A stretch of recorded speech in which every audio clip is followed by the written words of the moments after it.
Ces images sont le symbole de l'espoir. Espoir pour les Américains qui sont maintenant persuadés que la libération des otages que vous voyez ici examinés à Téhéran par des médecins algériens, que cette libération n'est plus qu'une question d'heures.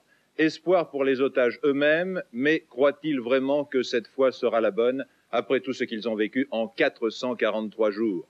Espoir pour le président Carter qui n'a plus que quelques heures pour partir sur un coup d'éclat. Espoir pour le président Reagan, qui aimerait bien prendre ses fonctions à la Maison-Blanche avec le dossier des otages en moins sur son bureau.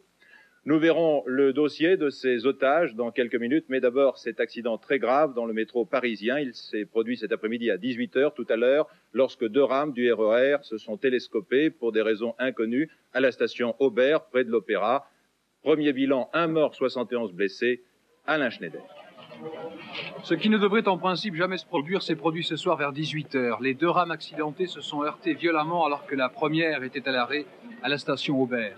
La suivante, qui ne devait en principe se présenter que quelques minutes plus tard, n'a pas respecté apparemment les cadences prévues et s'est littéralement encastrée dans l'arrière du premier convoi. Un accident rarissime, dit-on à la direction de la RATP, car il existe un certain nombre de verrous techniques qui régularisent le flux des rames sur la même ligne. Sous la violence du choc, ce sont au total donc 71 personnes qui ont été blessées dans l'accident. L'une d'entre elles n'a pas survécu à ses blessures. Défaillance humaine, défaillance technique, il est trop tôt pour le dire. L'enquête apportera dès demain matin vraisemblablement les éléments de réponse, car le conducteur de la deuxième rame n'a pas été blessé.